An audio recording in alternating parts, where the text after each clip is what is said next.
Today we are discussing the topics centralization, decentralization and departmentation. First one, centralization. It means concentration of decision making authority at the top level management. Top level മാനേജ്മെൻറ്റിൻ്റെ കയ്യിലാണ് എല്ലാ ഡിസിഷൻസും എടുക്കാനുള്ള authority എങ്കിൽ അതിനെയാണ് നമ്മൾ centralisation എന്ന് പറയുന്നത്. All the decisions are taken by the top management without delegating to the subordinate. സബോർഡിനേറ്റിന് ഒരു അതോറിറ്റിയും അവർ ഡെലിഗേറ്റ് ചെയ്ത് കൊടുക്കുന്നില്ല. As far as a big organization is concerned, it is not possible to run the organization for long period without delegating the authority. പക്ഷേ large ഓർഗനൈസേഷൻ്റെ ഒക്കെ കേസിൽ authority delegate ചെയ്യാണ്ട് അവർക്ക് ഒരിക്കലും ആ ഓർഗനൈസേഷൻ റൺ ചെയ്യാനായിട്ട് സാധിക്കില്ല. സോ ലാർജ് ഓർഗനൈസേഷനിൽ ഒരിക്കലും സെൻട്രലൈസേഷൻ സ്യൂട്ടബിൾ ആവില്ല. പക്ഷേ സ്മോൾ ഓർഗനൈസേഷൻ ആണെങ്കിൽ അവിടെ അധികം സ്റ്റാഫ് ഉണ്ടാവില്ല. സോ അതോറിറ്റി ടോപ്പ് ലെവലിലാണെങ്കിൽ ടോപ്പ് ലെവലിൽ മിക്കവാറും മാനേജർ മാത്രമായിരിക്കും ഉണ്ടാവുക. സോ അവർക്ക് ഈസി ആയിട്ട് കൺട്രോൾ ചെയ്യാനും പറ്റും. സോ സ്മോളർ ഓർഗനൈസേഷനൊക്കെ ഇത് സ്യൂട്ടബിൾ ആയിരിക്കും. ബട്ട് ലാർജ് ഓർഗനൈസേഷൻ ഇത് ഒരിക്കലും സ്യൂട്ടബിൾ ആവില്ല. Decentralization. It refers to the systematic efforts to delegate to the lowest levels of authority except that which can only be exercised at a central point. Top level മാനേജ്മെൻറ്റിന് മാത്രം exercise ചെയ്യാൻ പറ്റുന്ന authority ഒഴിച്ച് ബാക്കിയെല്ലാം systematic ആയിട്ട് lowest ലെവലിലേക്ക് delegate ചെയ്ത് കൊടുക്കുന്ന പ്രോസസ്സാണ് decentralisation. Next, advantages of decentralisation. First one is relief to the top executive. Decentralization helps to reduce the workload of the top executive and also helps to reduce the time. ഒരു ഓർഗനൈസേഷനിൽ ഡീസെൻട്രലൈസേഷനാണ് follow ചെയ്യുന്നതെങ്കിൽ അവിടെ എംപ്ലോയീസിന് authority ഉണ്ട്, അവർ അത്യാവശ്യം decisions ഒക്കെ എടുക്കും. അപ്പോൾ അവിടെ ടോപ്പ് എക്സിക്യൂട്ടീവിൻ്റെ വർക്ക് ലോഡ് കുറയും. അതുപോലെ തന്നെ അയാൾക്ക് കൂടുതൽ കാര്യങ്ങൾ ചെയ്യാൻ സമയം കിട്ടും. സോ അത് ടോപ്പ് എക്സിക്യൂട്ടീവിനൊരു റിലീഫാണെന്ന് പറയാം. Second one, decentralization gives the subordinates that freedom to act and make some decisions. It gives him a feeling of status and recognition. So ഡീസെൻട്രലൈസേഷന് സബോർഡിനേറ്റിന് ഓരോ കാര്യങ്ങൾ ചെയ്യാനും ഡിസിഷൻസ് എടുക്കാനൊക്കെ ഉള്ള ഫ്രീഡം ഉണ്ട്. അപ്പോൾ അയാൾക്ക് ആ ഓർഗനൈസേഷനിൽ നല്ല സ്റ്റാറ്റസ് ഉണ്ടെന്ന്, നന്നായി അവർ റെക്കഗ്നൈസ് ചെയ്യുന്നുണ്ട് എന്നുള്ളൊരു ഫീലിംഗ് ഉണ്ടാവും. Third one is it helps to coordinate the activities of the organization in a better way. നമ്മൾ ഡീസെൻട്രലൈസേഷനിൽ ഡിപ്പാർട്ട്മെൻറ്റ് വൈസ് ഒക്കെ ആയിരിക്കും അതോറിറ്റീസ് കൊടുക്കുന്നത്. സോ ഈസി ആയിട്ട് എല്ലാ ആക്ടിവിറ്റീസും കോർഡിനേറ്റ് ചെയ്യാനായിട്ട് സാധിക്കും. Fourth one, it helps to take prompt and quick action at the earliest. പെട്ടെന്ന് തന്നെ ആക്ഷൻ എടുക്കാനായിട്ട് ഡീസെൻട്രലൈസേഷനോടെ പറ്റും. കാരണം അതോറിറ്റി സബോർഡിനേറ്റിൻ്റെ കയ്യിലാണ്. അപ്പോൾ അവർക്ക് അതുമായിട്ട് ബന്ധപ്പെട്ട നല്ല ഡിസിഷൻസ് അതുപോലെ തന്നെ നല്ല ആക്ഷൻസും പെട്ടെന്ന് എടുക്കാനായിട്ട് സാധിക്കും. Last one, it is a best device to develop future business executives. ഈ ഡീസെൻട്രലൈസേഷനിൽ ലോവർ ലെവൽ എംപ്ലോയീസ് ഒക്കെ ചെയ്യുന്നത് ശരിക്കും ടോപ്പ് ലെവൽ എക്സിക്യൂട്ടീവിൻ്റെ ഡ്യൂട്ടിയാണ്. സോ അവരങ്ങനെ നല്ല രീതിയിൽ ചെയ്തിട്ടുണ്ടെങ്കിൽ ഫ്യൂച്ചറിൽ അവർ ബിസിനസ് എക്സിക്യൂട്ടീവ്സ് വരെ ആവാനുള്ള സാധ്യതയുണ്ട്. Next, disadvantages of decentralization. First one, it is suitable only to a big business enterprises. വലിയ ഓർഗനൈസേഷൻസിൽ മാത്രമേ ഡീസെൻട്രലൈസേഷൻ സ്യൂട്ടബിൾ ആവുള്ളൂ. ചെറിയ ഓർഗനൈസേഷനിൽ റെസ്പോൺസിബിലിറ്റീസ് കുറവായിരിക്കും, അതുപോലെ തന്നെ കൺട്രോൾ ചെയ്യാൻ ഈസി ആയിരിക്കും. സോ അവിടെ അതോറിറ്റി ഡെലിഗേറ്റ് ചെയ്ത് കൊടുക്കേണ്ട ആവശ്യമില്ല. അത് കൂടുതൽ കോംപ്ലിക്കേഷൻസ് ഉണ്ടാക്കിയുള്ളൂ. Second one is qualified and trained person required to accept authority. നമുക്കറിയാം ഡിസിഷൻ മേക്കിംഗ് എന്ന് പറഞ്ഞാൽ കുറച്ച് കോംപ്ലിക്കേറ്റഡ് പ്രോസസ്സാണ്. സോ നല്ല ഡിസിഷൻസ് എടുക്കണമെങ്കിൽ ക്വാളിഫൈഡ് ആയിട്ടുള്ള ട്രെയിൻഡ് ആയിട്ടുള്ള പേഴ്സൺസ് അല്ലെങ്കിൽ എംപ്ലോയീസ് വേണം. സോ അങ്ങനെയുള്ള ആൾക്കാരല്ല ഉള്ളതെങ്കിൽ ചിലപ്പോൾ അവരെടുക്കുന്ന ഡിസിഷൻസ് ഒക്കെ വേസ്റ്റ് ആയിരിക്കും. അത് എൻ്റയർ ഓർഗനൈസേഷനെ നെഗറ്റീവായിട്ട് എഫക്റ്റ് ചെയ്യും. Third one is there is a chance to miss the uniformity in policies and procedures. ഓർഗനൈസേഷനിൽ പല ഡിപ്പാർട്ട്മെൻറ്റിൽ പല ആൾക്കാർക്കാണ് അതോറിറ്റി ഉള്ളത്. സോ അവർ ഫോളോ ചെയ്യുന്ന പോളിസീസും പ്രൊസീജിയേഴ്സും സെയിം ആവണമെന്നില്ല. സോ അതിനുള്ളൊരു യൂണിഫോമിറ്റി നഷ്ടപ്പെടും. Next, difference between delegation and decentralization. First one, meaning. Delegation means handing over an authority from one person of high level to the person of low level. High ലെവലുള്ള person low ലെവലുള്ള പേഴ്സണ് authority hand over ചെയ്യുന്ന പ്രോസസ്സാണ് delegation. Decentralisation is the final outcome achieved when the delegation of authority is performed systematically and repeatedly to the lowest level. So decentralisation എന്ന് പറഞ്ഞാൽ systematic ആയിട്ട് delegation of authority perform ചെയ്യുന്നതിൻ്റെ ഭാഗമായിട്ടുണ്ടാകുന്ന final outcome ആണ്. Second one, what it is. Delegation is a techniques of management. ആൾക്കാരെ നല്ല രീതിയിൽ manage ചെയ്യാൻ യൂസ് ചെയ്യുന്നൊരു ടെക്നിക്കാണ്. But decentralisation is a philosophy of management. മാനേജ്മെൻറ്റിന് ഫോളോ ചെയ്യാൻ പറ്റുന്ന ഒരു ഫിലോസഫിയാണ് decentralisation. Third one is accountability. Superiors are accountable for the acts done by the subordinates. ഡെലിഗേഷനിൽ സബോർഡിനേറ്റ്സ് ചെയ്യുന്ന ഓരോ കാര്യം അക്കൗണ്ടബിൾ ആവുന്നത് സുപ്പീരിയേഴ്സ് ആണ്. Then decentralisation, department heads are accountable for the acts of the concerned department. So ഡീസെൻട്രലൈസേഷനിൽ നമ്മൾ authority delegate ചെയ്യുന്നത് department വഴിയായിരിക്കും. സോ ഡിപ്പാർട്ട്മെൻറ്റ് ഹെഡ്സ് ആയിരിക്കും ഓരോ കാര്യത്തിനും അക്കൗണ്ടബിൾ ആവുക. ബട്ട് ഡെലിഗേഷനിൽ സുപ്പീരിയേഴ്സ് ആണ് അവർക്ക് അതോറിറ്റി കൊടുക്കുന്നത്. അപ്പോൾ അതോറിറ്റി കൊടുക്കുന്നത് സുപ്പീരിയർ ആയതുകൊണ്ട് തന്നെ സുപ്പീരിയർ എന്ത് ചെയ്യുന്നു, അക്കൗണ്ടബിൾ ആവുന്നു. Requirement in delegation, it is yes for all organization delegation of authority is very necessary. ആൾക്കാരെ കൊണ്ട് ഓരോ കാര്യങ്ങൾ ചെയ്യിക്കാൻ ഡെലിഗേഷൻ എല്ലാ ഓർഗനൈസേഷനിലും നെസസറി ആണ്. But in decentralization it is no. It is an optional philosophy which may or may not be adopted by the organization. നമുക്ക് centralization എന്ന ഓപ്ഷൻ കൂടി ഉണ്ട്. അപ്പോൾ ഏത് വേണമെങ്കിലും ആ മാനേജ്മെൻറ്റിന് ഓപ്റ്റ് ചെയ്യാം. സോ ഇത് ഓപ്ഷണലാണ്. Then control, the ultimate control is in the hands of superior. ഡെലിഗേഷനിൽ കൺട്രോൾ സുപ്പീരിയറിൻ്റെ കയ്യിലാണ്. കാരണം അയാളാണ് എന്ത് ചെയ്യുന്നത്, അതോറിറ്റി ഡെലിഗേറ്റ് ചെയ്ത് കൊടുക്കുന്നത്.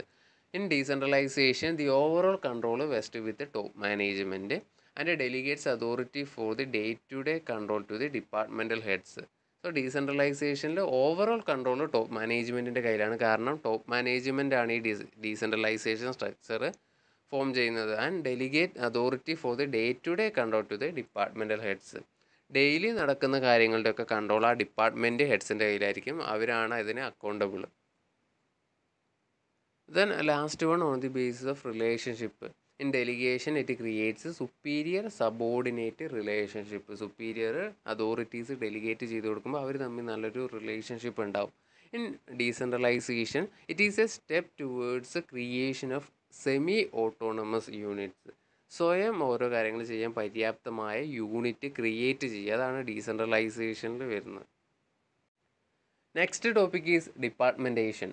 Departmentation means the division of work into smaller units and their regrouping into bigger units or departments on the basis of similarity of features. So departmentation എന്ന് പറഞ്ഞാൽ നമുക്കറിയാം, ഒരു ഓർഗനൈസേഷനിൽ നമ്മൾ വർക്ക് ഒരാളുടെ സ്കില്ലും എബിലിറ്റീസും അനുസരിച്ചിട്ട് സ്മോളർ യൂണിറ്റ്സ് ആയിട്ട് ഡിവൈഡ് ചെയ്ത് കൊടുക്കും. സോ അങ്ങനെ ഡിവൈഡ് ചെയ്ത് കൊടുക്കുന്ന വർക്ക് അതിൻ്റെ സിമിലാരിറ്റി അനുസരിച്ചിട്ട് ബിഗ്ഗർ യൂണിറ്റ്സ് ആയിട്ട് ഡിപ്പാർട്ട്മെൻറ്റ്സ് ആയിട്ട് റീഗ്രൂപ്പ് ചെയ്യുന്ന ഒരു പ്രോസസ്സിനെയാണ് ഡിപ്പാർട്ട്മെൻറ്റേഷൻ എന്ന് പറയുന്നത്. Each department is headed by a person known as departmental manager. So ഓരോ ഡിപ്പാർട്ട്മെൻറ്റിനും ഒരു ഹെഡ് ഉണ്ടാവും, അയാളെയാണ് ഡിപ്പാർട്ട്മെൻറ്റൽ മാനേജർ എന്ന് പറയുന്നത്. Types of departmentation or classification of departmentation. First one is functional departmentation. It is the basic form of departmentation. It refers to the grouping of activities involving same function. നമ്മൾ മാനേജ്മെൻറ്റിന് operating ഫംഗ്ഷൻ്റെ ബേസിൽ classify ചെയ്തിട്ടുണ്ടായിരുന്നു. Operative ഫംഗ്ഷനിൽ വരുന്നതാണ് production, finance, personal or human resource and marketing. So ഈ 4 ഫംഗ്ഷൻ്റെ ബേസിൽ ഡിപ്പാർട്ട്മെൻറ്റായിട്ട് classify ചെയ്യുന്നതാണ് functional departmentation. ഏറ്റവും മുകളിൽ board of directors അല്ലെങ്കിൽ CEO ഉണ്ടാവും. അതിന് താഴെ ഓരോ department, production department, finance department, personnel department, marketing department. Then ഓരോന്നിൻ്റെ അണ്ടറിലും വേരിയസ് ആക്ടിവിറ്റീസ് ഉണ്ട്. അപ്പോൾ പ്രൊഡക്ഷൻ ആണെങ്കിൽ production control, manufacturing, purchasing, personnel ആണെങ്കിൽ recruitment, placement, training, promotion etcetera. അങ്ങനെ ഓരോ ഡിപ്പാർട്ട്മെൻറ്റിൻ്റെ അണ്ടറിലും വേരിയസ് ആക്ടിവിറ്റീസ് ഉണ്ടാവും. Next, advantages of functional departmentation. First one is specialisation. Expert are appointed at management level. ഇപ്പോൾ ഫിനാൻസ് ആണെങ്കിലും മാർക്കറ്റിംഗ് ആണെങ്കിലും അതിൻ്റെ ഏറ്റവും ടോപ്പിലുള്ള ആൾ അതിൽ എക്സ്പേർട്ട് ആയിരിക്കും. സോ ആ ഒരു ഏരിയയിൽ ഫുള്ള് ആ ഡിപ്പാർട്ട്മെൻറ്റിലുള്ള എല്ലാവർക്കും തന്നെ സ്പെഷ്യലൈസ് ചെയ്യാൻ പറ്റും. Second one is standardization. Due to specialization they can produce standardized product. ഇപ്പോൾ പ്രൊഡക്റ്റ് ഡിപ്പാർട്ട്മെൻറ്റിൽ സ്പെഷ്യലൈസ്ഡ് ആയിട്ടുള്ള എംപ്ലോയീസ് ആണുള്ളത്. അതുകൊണ്ട് നല്ല സ്റ്റാൻഡേർഡ് ആയിട്ടുള്ള പ്രൊഡക്റ്റ് അവർക്ക് പ്രൊഡ്യൂസ് ചെയ്യാം. അതുപോലെ തന്നെ ഫിനാൻസ് ആണെങ്കിലും ഓരോ കാര്യങ്ങൾക്കും നല്ലൊരു സ്റ്റാൻഡേർഡ് ഉണ്ടാവും. തേർഡ് വൺ ആണ് സിമ്പിൾ ടു അണ്ടർസ്റ്റാൻഡ്. ഇത് ട്രഡീഷണൽ ആയിട്ട് ഫോളോ ചെയ്തൊരു മെത്തേഡാണ്, അതുകൊണ്ട് എല്ലാവർക്കും മനസ്സിലാക്കാൻ എളുപ്പമാണ്. Then last one easy to control. ഓരോ കാര്യങ്ങൾ ഓരോ ഡിപ്പാർട്ട്മെൻറ്റ് കൺട്രോൾ ചെയ്യാൻ എളുപ്പമാണ്, കാരണം അതുമായിട്ട് ബന്ധപ്പെട്ട സിമിലർ ആക്ടിവിറ്റീസ് ആണ് ആ ഡിപ്പാർട്ട്മെൻറ്റിൽ നടക്കുന്നത്. സോ എന്തെങ്കിലും കുഴപ്പമുണ്ടെങ്കിൽ ഈസി ആയിട്ട് മനസ്സിലാക്കിയിട്ട് അത് കൺട്രോൾ ചെയ്യാനും പറ്റും. Next limitations. First one lack of responsibility for the end result. End result അതായത് പ്രോഫിറ്റ് ഓർ ലോസ് ആണെങ്കിൽ അതിനുള്ള റെസ്പോൺസിബിലിറ്റി ആർക്കാന്ന് കൃത്യമായിട്ട് പറയാൻ പറ്റില്ല, കാരണം ഏതോ ഒരു ഡിപ്പാർട്ട്മെൻറ്റിൻ്റെ നല്ലൊരു പെർഫോമൻസ് കൊണ്ടാണ് അത് കിട്ടിയതെന്ന് പറയാൻ പറ്റില്ല. ഓവറോൾ എല്ലാം കൂടെ ചേർന്നിട്ടാണ് കിട്ടിയത് നമുക്ക് കൃത്യമായിട്ട് പറയാനായിട്ട് സാധിക്കില്ല. സോ അത് അതിൻ്റെ ഒരു ലിമിറ്റേഷനാണ്. Second one violate unity of command. ഓരോ ഫങ്ഷനും ഓരോ മാനേജേഴ്സ് ഉണ്ടാകും. സോ അവർക്ക് ഒരേ അതോറിറ്റിയാണ്, 4 ഡിപ്പാർട്ട്മെൻറ്റിലുള്ള മാനേജേഴ്സിനും ഒരേ അതോറിറ്റി ആയിരിക്കും. സോ അവിടെ അവർ വേറെ ഡിപ്പാർട്ട്മെൻറ്റിലുള്ള എംപ്ലോയീസിന് ഓർഡേഴ്സ് കൊടുക്കുമ്പോൾ അവിടെ യൂണിറ്റി ഓഫ് കമാൻഡ് വയലേറ്റ് ചെയ്യും. Then third one is lack of coordination. എല്ലാ ഡിപ്പാർട്ട്മെൻറ്റും കോർഡിനേറ്റ് ചെയ്യാൻ ബുദ്ധിമുട്ടായിരിക്കും, കാരണം ഓരോ ഡിപ്പാർട്ട്മെൻറ്റ് അവരുടെ ആക്ടിവിറ്റീസിന് മാത്രമായിരിക്കും ഫോക്കസ് ചെയ്യുന്നത്. സോ കോർഡിനേഷൻ ബുദ്ധിമുട്ടായിരിക്കും. Second one is product departmentation. It involves grouping of activities necessary to produce a product line. ഒരു പ്രൊഡക്റ്റോ അല്ലെങ്കിൽ പ്രൊഡക്റ്റ് ലൈൻ എന്ന് പറഞ്ഞാൽ റിലേറ്റഡ് പ്രൊഡക്റ്റ്. ഇപ്പോൾ ഫോർ എക്സാമ്പിൾ മിൽക്ക് അതുമായിട്ട് റിലേറ്റഡ് പ്രൊഡക്റ്റാണ് ബട്ടറും ഗീയും, അപ്പോൾ അതതിൻ്റെ പ്രൊഡക്റ്റ് ലൈനാണ്. സോ അങ്ങനെ ഒരു പ്രൊഡക്റ്റ് ലൈനോ പ്രൊഡ്യൂസ് ചെയ്യാൻ ആവശ്യമായിട്ടുള്ള ആക്ടിവിറ്റീസിനെല്ലാം ഒരു ഗ്രൂപ്പായിട്ട് ഡിവൈഡ് ചെയ്യും, എന്നിട്ട് ഡിപ്പാർട്ട്മെൻറ്റ് ക്രിയേറ്റ് ചെയ്യുന്നതിനെയാണ് പ്രൊഡക്റ്റ് ഡിപ്പാർട്ട്മെൻറ്റേഷൻ എന്ന് പറയുന്നത്. Product basis of departmentation is followed when an organization has a 2 or more products which are of different nature but require almost the same degree of attention. For example, manufacturing cement and textiles by the same organization. So, there is minimum 2 product. 2 product എങ്കിലും ഒരു product ഡിപ്പാർട്ട്മെൻറ്റേഷൻ create ചെയ്യണേൽ വേണം.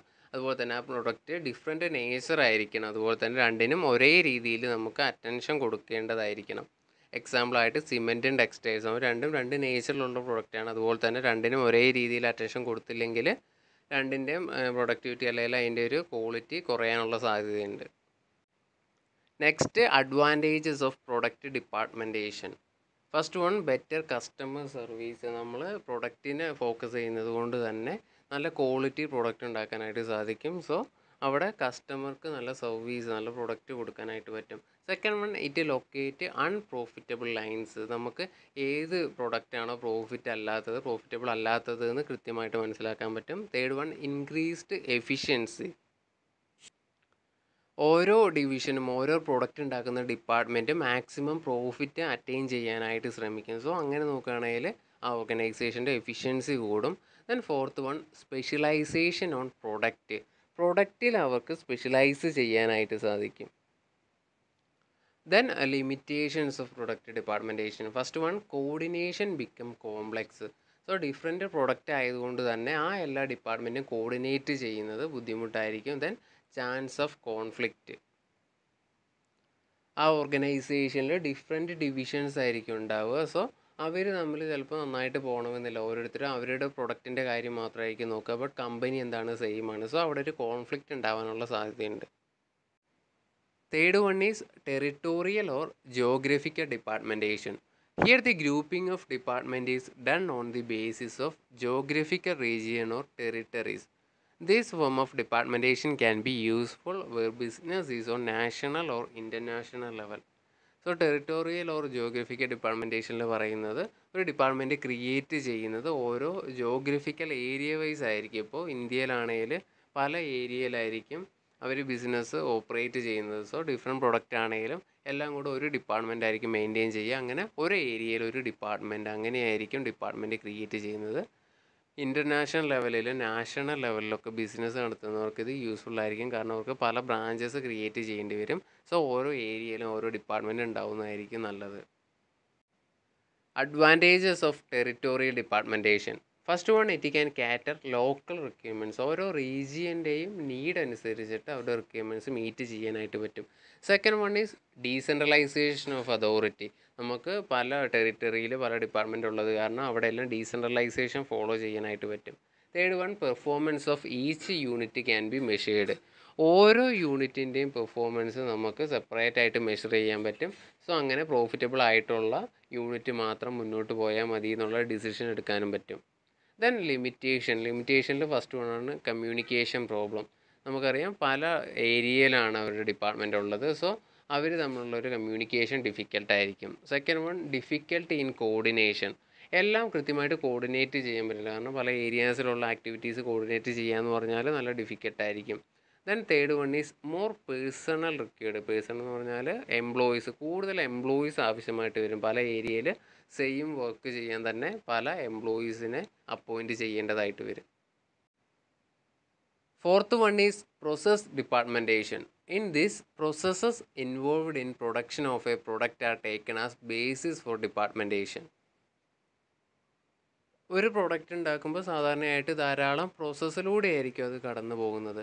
അങ്ങനെ കടന്നു പോകുന്ന ഓരോ പ്രോസസ്സും ഒരു department ആയിട്ട് consider ചെയ്യുന്നു. അതിനെയാണ് പ്രോസസ് ഡിപ്പാർട്ട്മെൻറ്റേഷൻ എന്ന് പറയുന്നത്. For example, an organization manufacturing textiles creates a department for each process of manufacturing textiles, spinning, dyeing, weaving and printing. So അങ്ങനെ ഓരോ പ്രോസസ്സിനും എന്തുണ്ടാവും, അവരുടെ ആക്ടിവിറ്റീസ് ചെയ്യാനായിട്ടൊരു ഡിപ്പാർട്ട്മെൻറ്റ് ഉണ്ടാകും. സോ അവരുടെ പ്രോസസ്സിൽ മാത്രം കോൺസെൻട്രേറ്റ് ചെയ്താൽ മതി. Advantages of process departmentation. First one, proper division of work. Process ഡിപ്പാർട്ട്മെൻറ്റേഷനിൽ ഓരോ പ്രോസസ്സിന് ഓരോ ഡിപ്പാർട്ട്മെൻ്റ് ഉണ്ട്. സോ ആ പ്രോസസ്സുമായിട്ട് ബന്ധപ്പെട്ട എല്ലാ ആക്ടിവിറ്റീസും ഐഡൻറ്റിഫൈ ചെയ്യും. ദെൻ അതുമായിട്ട് ബന്ധപ്പെട്ട് സ്കില്ലും എബിലിറ്റീസും ഉള്ള എംപ്ലോയീസിന് കൃത്യമായിട്ട് ഡിവൈഡ് ചെയ്ത് കൊടുക്കാനായിട്ട് പറ്റും. Second one, specialization. ആ ഒരു പ്രോസസ്സുമായിട്ടാണ് ആ എംപ്ലോയി വർക്ക് ചെയ്യുന്നത്. സോ ആ ഒരു ഏരിയയിൽ അയാൾക്ക് സ്പെഷ്യലൈസ് ചെയ്യാനായിട്ട് പറ്റും. Then third one, proper and optimum use of resources. നല്ല രീതിയിൽ ആ റിസോഴ്സസ് യൂസ് ചെയ്യാനായിട്ട് പറ്റും. കാരണം പ്രോസസ് ഡിപ്പാർട്ട്മെൻറ്റിൽ ഓരോ പ്രോസസ്സും ഹാൻഡിൽ ചെയ്യുന്നത് എക്സ്പേർട്ട് ആയിട്ടുള്ള അല്ലെങ്കിൽ സ്പെഷ്യലൈസ്ഡ് ആയിട്ടുള്ള വ്യക്തിയായിരിക്കും. സോ എല്ലാ റിസോഴ്സസും ഒപ്റ്റിമം ആയിട്ട് തന്നെ യൂസ് ചെയ്യാനായിട്ട് പറ്റും. Then limitations. First one, high chance of conflict. അവിടെ ഓർഗനൈസേഷൻ്റെ എൻഡ് റിസൾട്ട് ലോസ് ആണെങ്കിൽ അത് ആരാണ് അതിന് കാരണം, ഏത് പ്രോസസ്സാണ് അല്ലെങ്കിൽ ഏത് പ്രോസസ്സാണ് ലോ ക്വാളിറ്റി പ്രോഡക്റ്റ് ഉണ്ടാവാൻ കാരണം, അങ്ങനെ ഒരു ക്വസ്റ്റ്യൻ വരുന്ന ടൈമിൽ ഡിഫറെൻറ്റ് ഡിപ്പാർട്ട്മെൻറ്റ് തമ്മിലൊരു കോൺഫ്ലിക്റ്റ് ഉണ്ടാവും. Second one, violate unity of command. ഓരോ ഡിപ്പാർട്ട്മെൻറ്റിൻ്റെ ഹെഡ് ഉണ്ടാവും. അവർ ചിലപ്പോൾ മറ്റൊരു ഡിപ്പാർട്ട്മെൻറ്റിലുള്ള ഒരാൾക്ക് ചിലപ്പോൾ ഓർഡർ എന്തെങ്കിലും ഇൻസ്ട്രക്ഷൻസ് ഒക്കെ കൊടുത്തിട്ടുണ്ടെങ്കിൽ അത് യൂണിറ്റി ഓഫ് കമാൻഡ് വയലേറ്റ് ചെയ്യും. Then last one, it is difficult to maintain effective coordination. ഓരോ ഡിപ്പാർട്ട്മെൻറ്റും തമ്മിൽ നല്ല രീതിയിൽ കോർഡിനേറ്റ് ചെയ്ത് കൊണ്ടുപോകാൻ പറ്റില്ല. കാരണം അവരൊക്കെ അവരുടെ ഒരു പ്രോസസ്സ് മാത്രം നല്ല രീതിയിലാക്കാനേ നോക്കുള്ളൂ. എവിടെയെങ്കിലും മറ്റൊരു പ്രോസസ്സ് എന്തെങ്കിലും കുഴപ്പമുണ്ടെങ്കിൽ അതൊന്നും അവർ നോക്കില്ല. അവരുടെ കാര്യം മാത്രം നോക്കും. സോ കോർഡിനേഷൻ പോസിബിൾ അല്ല. Fifth one, customer wise departmentation. It is basically market oriented, in which departments are created on the basis of market served or distribution channels used. Customer wise ഡിപ്പാർട്ട്മെൻറ്റേഷനിൽ different types of കസ്റ്റമേഴ്സിനെയാണ് ഒരു organisation focus ചെയ്യുന്നത്. അതുപോലെ തന്നെ it is market oriented. മാർക്കറ്റിൽ serve ചെയ്യുന്ന customers like foreign customers, domestic customers അതിനെ focus ചെയ്യും. അതുപോലെ തന്നെ distribution channels like wholesalers, retailers അവരെയാണ് ഇത് പ്രധാനമായിട്ടും ഫോക്കസ് ചെയ്യുന്നത്. സോ ആ ടൈപ്പ് ഓഫ് കസ്റ്റമേഴ്സിനെ ആസ്പദമാക്കിയിട്ട് ഓരോ ഡിപ്പാർട്ട്മെൻറ്റ് ക്രിയേറ്റ് ചെയ്യുന്നു. അവരുടെ നീഡ് മീറ്റ് ചെയ്യാനായിട്ട് ഡിപ്പാർട്ട്മെൻറ്റ് ക്രിയേറ്റ് ചെയ്യുന്നു. Advantages of customer wise departmentation. First one, increased customer focus. കസ്റ്റമറെ നന്നായിട്ട് ഫോക്കസ് ചെയ്യാൻ ഇതിലൂടെ പറ്റും. Second one, better service to customers. കസ്റ്റമേഴ്സിന് നല്ല സർവീസ് ഇതിലൂടെ പ്രൊവൈഡ് ചെയ്യുന്നുണ്ട്. Limitation, coordination between sale and other functions is not possible. ബാക്കി ഫങ്ഷനും സെയിൽസും തമ്മിലുള്ള ഒരു കോർഡിനേഷൻ ഇതിൽ പോസിബിൾ ആയിരിക്കില്ല. Then second one, duplication of activities. ഇപ്പോൾ ഒരു ഡിപ്പാർട്ട്മെൻറ്റ് ചെയ്യുന്ന കാര്യം മറ്റൊരു ഡിപ്പാർട്ട്മെൻറ്റും ചെയ്യേണ്ടി വരും. സോ അവിടെ ഒരു ഡ്യൂപ്ലിക്കേഷൻ ഉണ്ടാകാനുള്ള സാധ്യതയുണ്ട്.